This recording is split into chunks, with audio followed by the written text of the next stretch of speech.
Mga boss, ito yung listahan ng mga pangalan ng mga mambabatas na tumanggap di umano ng mga maleta ayon sa affidavit ng mga ex-Marines isinapubliko sa social media.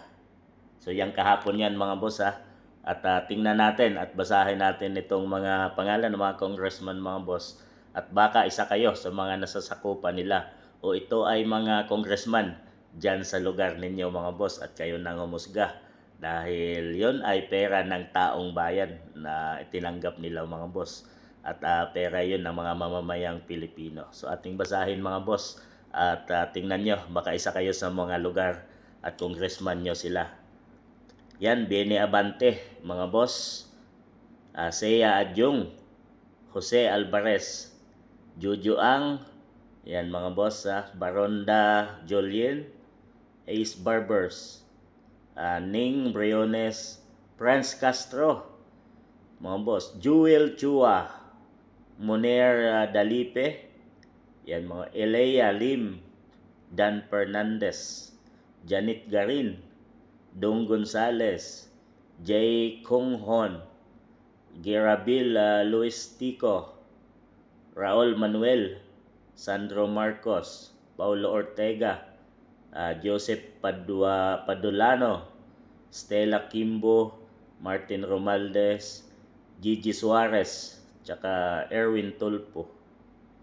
Wow, Erwin Tulpo na ngayon ay senator na mga boss. Talaga, ayon yan mga boss sa affidavit na sinumiti ng mga 18 ex-Marine kahapon at kasama yung kanilang abogado mga boss. At talagang ito ay sinapubliko na. At ito ba ay isa sa mga, yung isa ba dito mga boss ay nasa lugar ninyo kung saan man kayo ngayon sa ating bansang Pilipinas mga boss. At yan ay nakakuha sila ng malalaking pera mga boss na malita-malita. Siguro sa isang maleta mga boss ay ilang milyon na ang laman nun mga boss.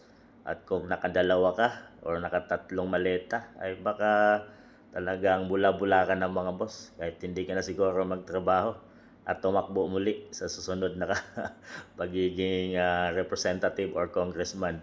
At napansin ko dito mga boss ay marami din dito yung mga representative nating Makabayan Black, mga NPS mga boss. Ito yung sinasabi natin na kalaban sila ng ating bayan pero kumukuha sila ng pondo or naaambunan sila ng pondo pa sa kaban ng bayan nating Pilipinas mga boss. Kagaya nila Raul Manuel, yan mga boss. Itong si Brosas, yan, Castro. So yun mga boss, talagang nakakakuha sila ng malaking pundo. At lahat ng mga congressman na to mga boss ay sila yung mga congressman na nag-ingay laban kay BP Inday Sara.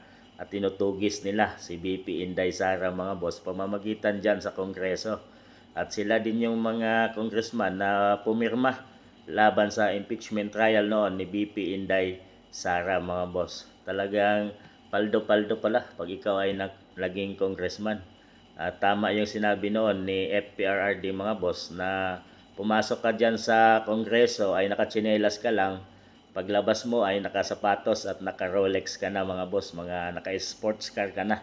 So totoo yung sinabi ni Tatay Digong mga boss. Hindi lahat ng congressman mga boss pero halos itong nakasulat na to ay talagang pumaldo ang mga congressman na to.